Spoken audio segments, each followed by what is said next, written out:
आप कांग्रेस पार्टी को जिताएंगे तो ये प्रदेश आगे बढ़ेगा। आपको निष्ठावान नेता मिलेंगे। 1 लाख जो सरकारी नौकरियां हैं, जो पद हैं, वो भरे जाएंगे और वो नौकरियां मिलेंगी आपको। मैं आमंत्रित करता हूं आप सबको संबोधित करें और मैं आपसे विदा चाहता हूं। धन्यवाद। जय हिंद, जय हिमाचल।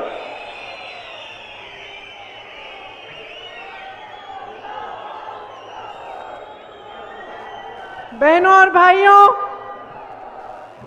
आप इतने समय से मेरा इंतजार कर रहे हैं, इसके लिए आपको बहुत बहुत धन्यवाद। श्री भूपेश बघेल जी, श्री प्रताप सिंह बाजवा जी, श्री राजीव शुक्ला जी, श्रीमती प्रतिभा सिंह जी, श्री मुकेश अग्निहोत्री जी, श्री सुक्कू जी, श्री रामलाल जी, श्री चंद्र कुमार जी, राजेंद्र राणा जी, विनय कुमार जी, कुलदीप कुमार जी, कौल सिंह ठाकुर जी, कुलदीप राठौर जी, धनीराम शंडिल जी, एआईसीसी के सारे सचिव और यहाँ पे उपस्थित तमाम नेतागण, कार्यकर्तागण, आप सबका इस सभा में बहुत बहुत स्वागत। यहाँ आने से पहले मैं माता शूलिनी के मंदिर में गई, इसीलिए इस सभा को सबसे पहले हम शूलिनी माता की जय बोल के शुरू करते हैं। आप मेरे साथ कहिए, मां शूलिनी की, मां शूलिनी की जय, मां शूलिनी की जय। कई नेताओं ने इंदिरा जी की जिक्र किया। इंदिरा जी का हिमाचल प्रदेश से बहुत लगाव था। यहाँ के पहाड़ों, हिमालय पर्वतों का उनके साथ एक, मैं कह सकती हूँ, एक आध्यात्मिक जुड़ाव था। आपको शायद ये मालूम नहीं होगा कि जब वे शहीद हुए, उससे कुछ समय पहले शायद उनको मालूम था कि शहीद होने वाली हैं। कुछ समय पहले उन्होंने अपने परिवार के सदस्यों को एक पत्र में ये लिखकर कहा कि मेरी अस्थियां सिर्फ संगम में नहीं विसर्जित करना, वहां जरूर करिए, लेकिन कुछ अस्थियां हिमालय के पर्वतों पर भी बिखेर देना। और उनकी शहीद होने के बाद मेरे पिताजी ने ये उनकी इच्छा पूरी की। तो ये जो हिमालय के पर्वत यहां से दिखते हैं, जब आपको इन पे बर्फ दिखती है, तो उस बर्फ में घुली हुई इंदिरा जी की अस्थियां भी हैं।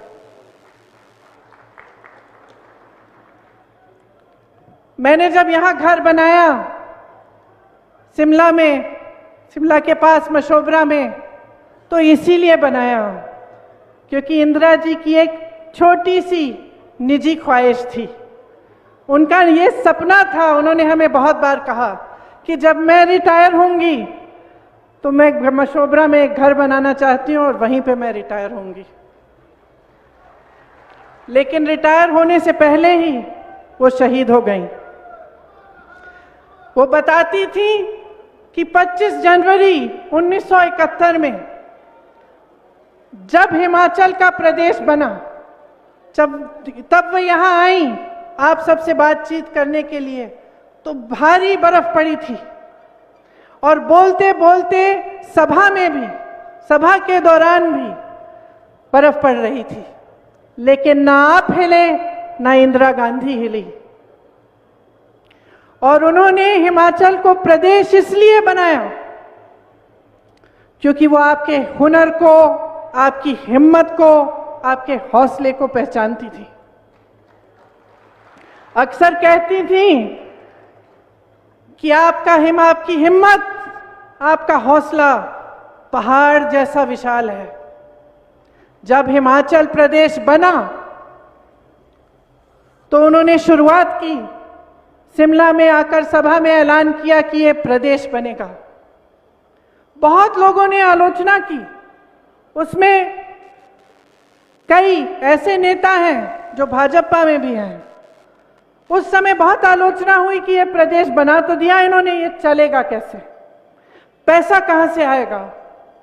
आगे कैसे बढ़ेगा ये प्रदेश। लेकिन इंदिरा जी पीछे नहीं हटी।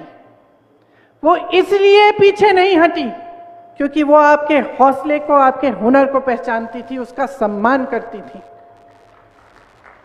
उनको मालूम था कि ये प्रदेश आप चलाएंगे, कि इस प्रदेश को आप बनाएंगे। और उसी तरह से जो पहले मुख्यमंत्री जी वाई.एस. परमार जी थे, उन्होंने आपकी सहायता के साथ, आपके सहयोग के साथ ये प्रदेश बनाया। इस प्रदेश को किसने बनाया? सिर्फ किसी एक पार्टी ने नहीं, एक सरकार ने नहीं। इस प्रदेश को यहाँ के कर्मचारियों ने बनाया। इस प्रदेश को यहाँ के युवाओं ने अपनी मेहनत से बनाया। यहाँ की महिलाओं ने बनाया जो दिन रात काम करती हैं। इस प्रदेश को यहाँ के वीरों ने बनाया जो सीमा पर हमारी सुरक्षा करते हैं और यहाँ पर अपनी आमदनी भेजते हैं। ये प्रदेश आपका है। तो आज ये चुनावी सभा नहीं है,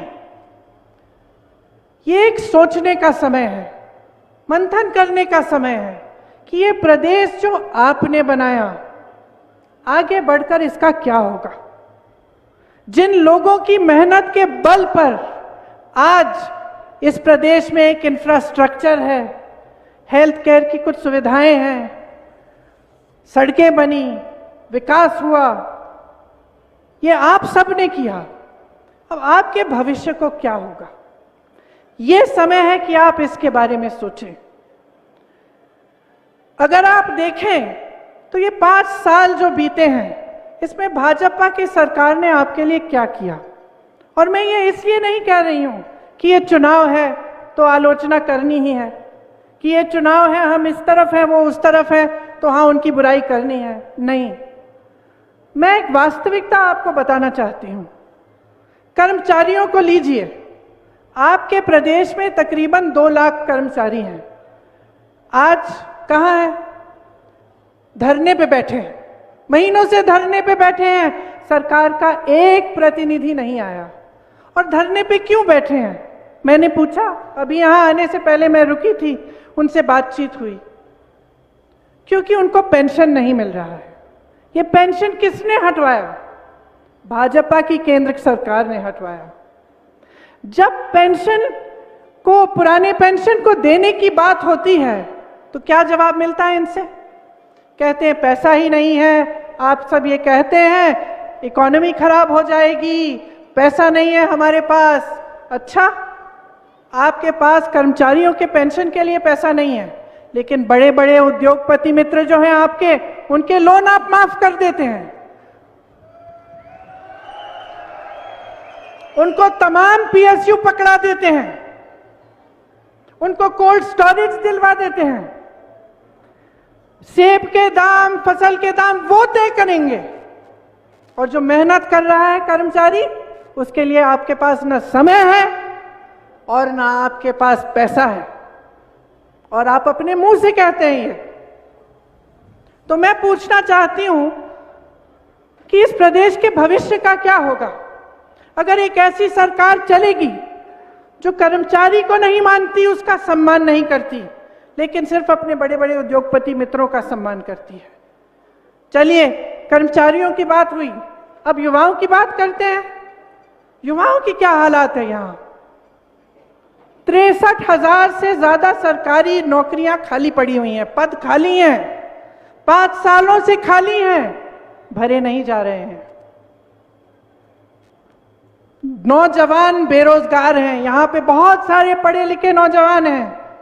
मैं जिससे मिलती हूँ, बीए पास, एमए पास, नौकरी है, रोजगार है? नहीं है जी, यही जवाब मिलता है। तो जो अपने भविष्य के लिए एक नौजवान ये उम्मीद नहीं रख सकता, जो मेरी नौजवान बहनें पढ़ती हैं, लिखती हैं, आप सब उनको, उनकी परवरिश करते हैं, मेहनत से पढ़ाते हैं, लिखाते हैं, लेकिन वे उम्मीद ही नहीं कर सकते कि उनको नौकरी मिलेगी, तो कैसी सरकार है ये? न महिलाओं के लिए कुछ है, न युवाओं के लिए है, न कर्मचारियों के लिए है। बागबानों को देखिए, आज जैसे मैंने कहा फसल के दाम, सेब के दाम, आप यहां पे टमाटर उगाते हैं, मशरूम उगाते हैं, इस सब के दाम बड़े बड़े उद्योगपति तय करेंगे। आपको अपने फसल का दाम नहीं मिलना चाहिए। इसी तरह से छोटे व्यापारियों को देखिए, छोटे व्यापारी से पूछिए क्या आपकी तरक्की हुई है 5 सालों में? सब सर हिलाएंगे, तरक्की नहीं हुई। तरक्की इसलिए नहीं हुई क्योंकि जीएसटी लागू हुआ, कोरोना आया, कोरोना में सहायता नहीं हुई आपकी, लेकिन हां पीपीई पे घोटाला जरूर हुआ। युवा को रोजगार नहीं दिया, लेकिन पुलिस भर्ती में आपने घोटाला किया, यूनिवर्सिटी के इम्तिहानों में आपने घोटाला किया। तो ये सरकार है पिछले 5 सालों से, किसी का फायदा नहीं हुआ है। ये कहते हैं ना कि रिवाज बदलना चाहते हैं, मैं तो कहती हूं रिवाज आपने बदल दिया। जो कांग्रेस की सरकार यहां थी, जो सरकारें थी इतने समय से, जो मुख्यमंत्री थे, चाहे वो वाईएस परमार जी हों, चाहे वो रामलाल ठाकुर जी हों, चाहे वो वीरभद्र सिंह जी हों, सबने वही इंदिरा जी का जो आध्यात्मिक रिश्ता है आपके साथ, जो दिल का रिश्ता है आपके साथ, वो रिश्ता निभाया, विकास कराया, शिक्षा के संस्थान बनाए, आपकी तरक्की के लिए काम किया। उस रिश्ते को इन्होंने, उस रिवाज को उन्होंने बदल डाला है। इंतजार मत करिए कि रिवाज बदलेगा, रिवाज ये 5 साल पहले बदल चुके हैं। और क्या किया इन्होंने? इन्होंने आपको देने के बजाय आपसे छीना। छोटे दुकानदारों पर जीएसटी डालकर कमाई छीनी, बागबानों पर इन्होंने तमाम ये मुश्किलें डालकर बड़े बड़े उद्योगपतियों के फायदे के लिए आपकी कमाई छीनी। ये छोड़िए, युवा उम्मीद रखता था कि भर्ती होगा आर्मी में, फोर्सेस में, और आज उन्होंने अग्निवीर ले आए, अब वो अग्निवीर ले आए।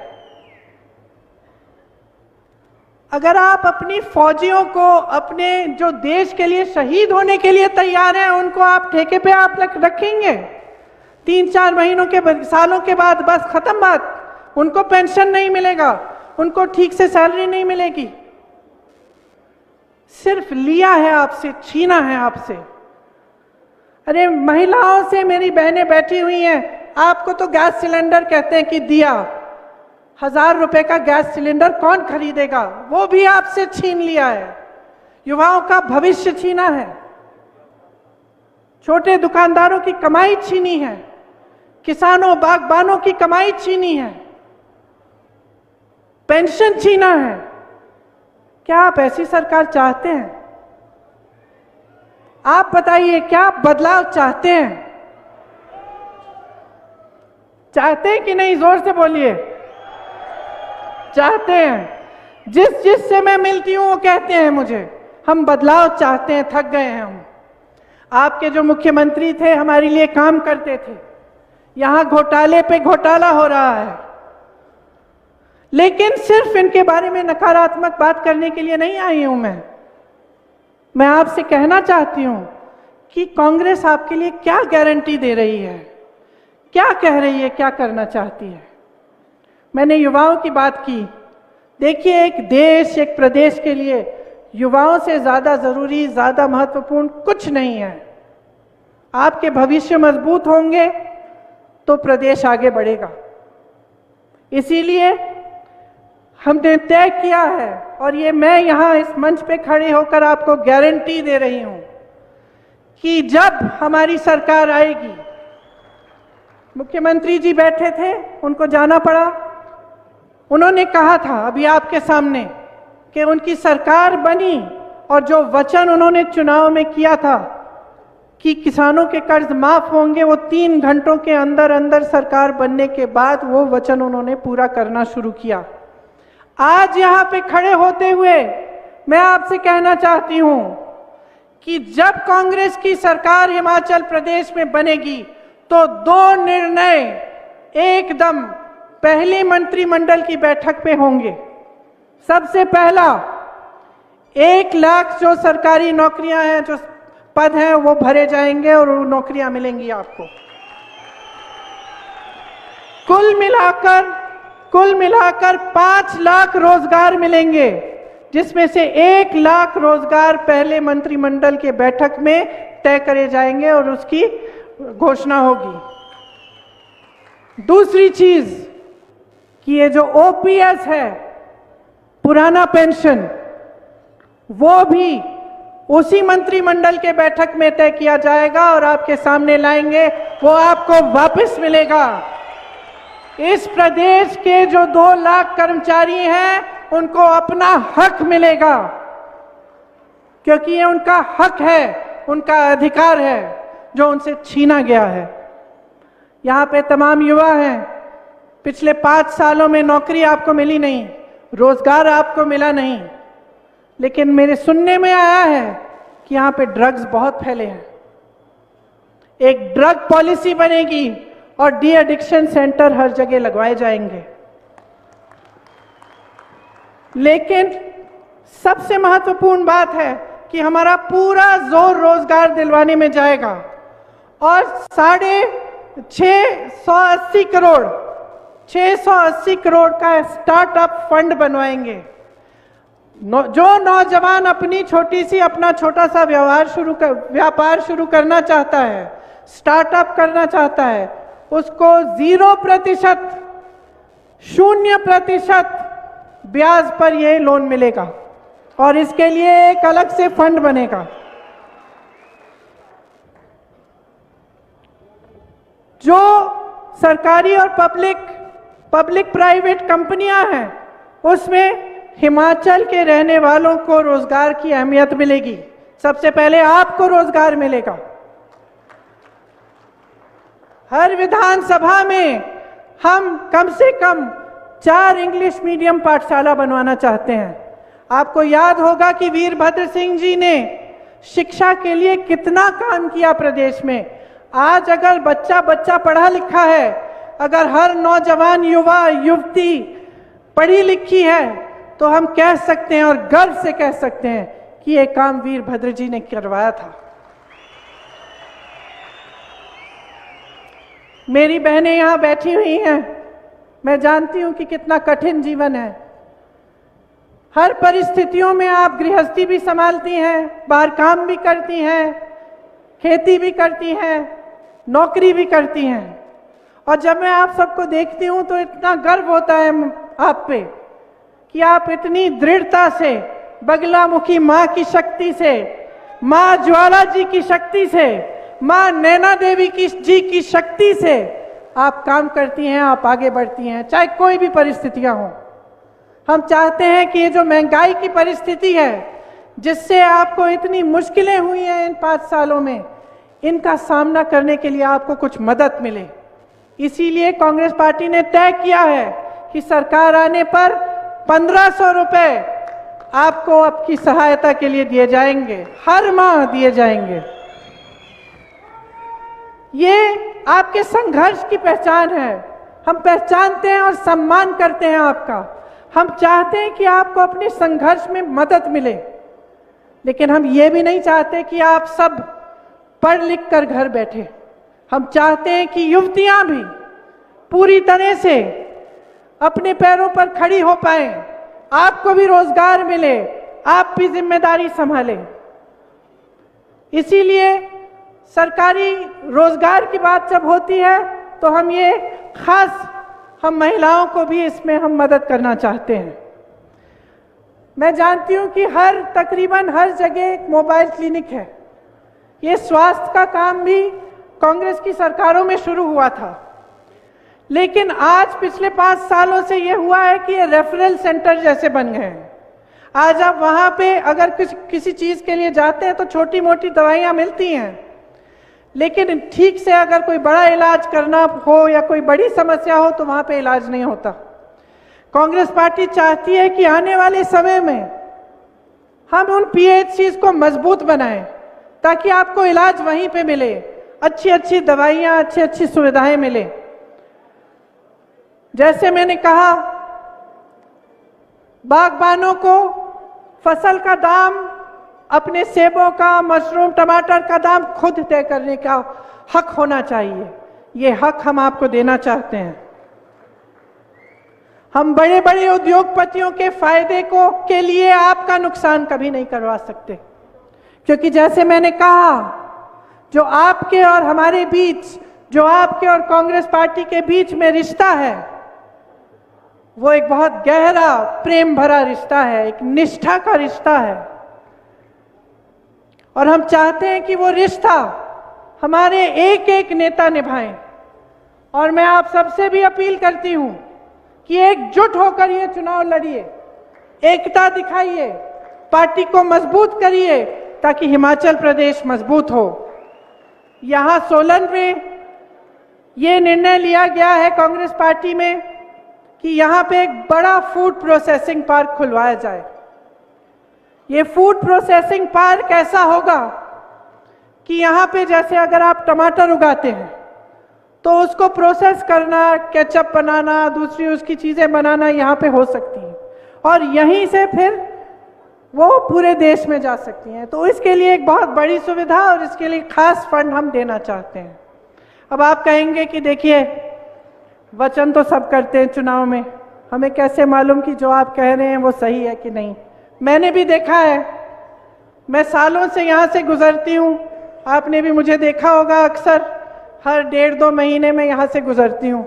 मुझे याद है पिछले चुनाव में भाजपा के जो लोग थे उन्होंने कहा था कि यहाँ से हाईवे शिमला तक बनेगी।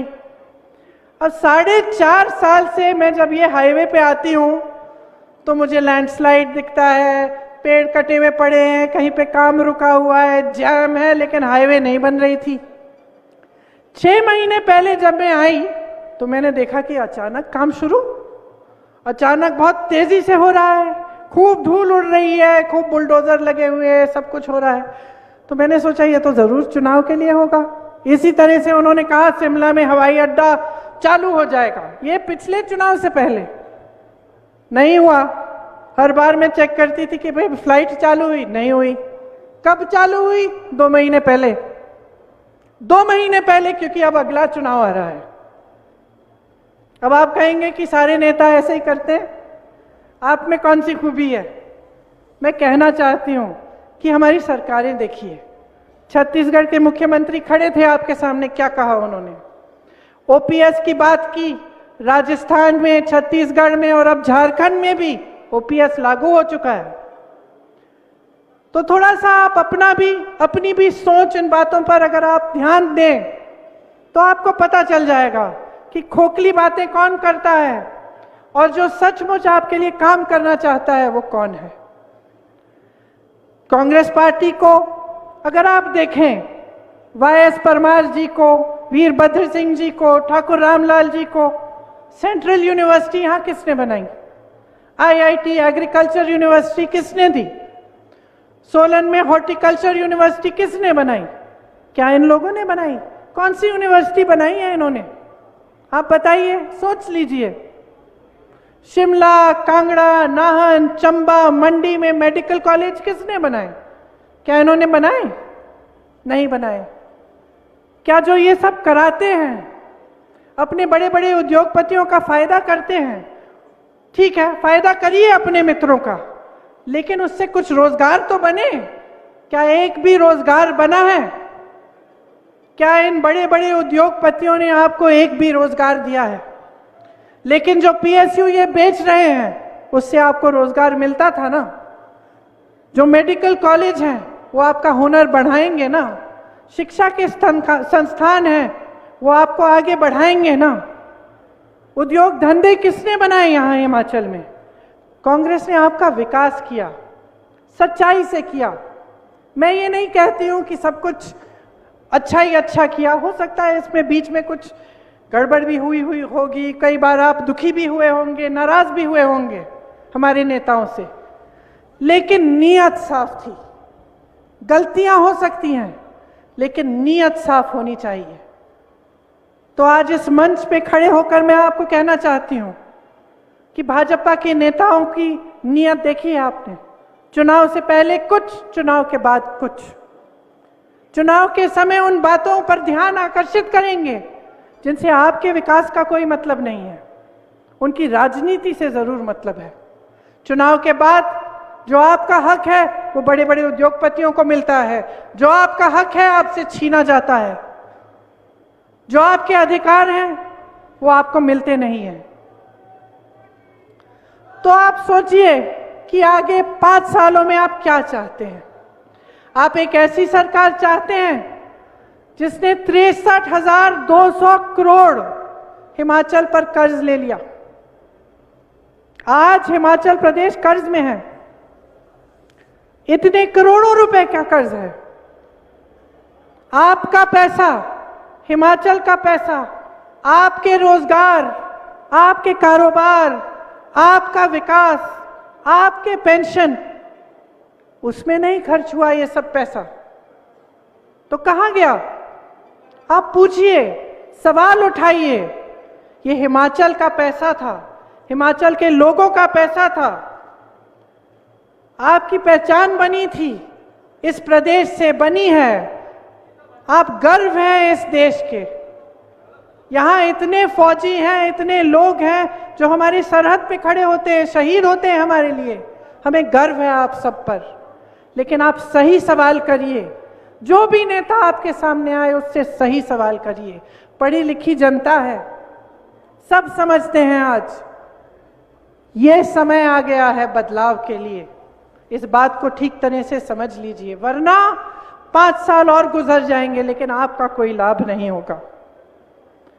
ऐसे मुख्यमंत्री, ऐसे नेता जो कभी अपने घर से निकलते नहीं हैं, जो आपकी समस्याओं को ना समझना चाहते हैं ना सुलझाना चाहते हैं, इनका आपका कोई फायदा नहीं होगा। इनसे कोई काम नहीं है इनका आपके लिए।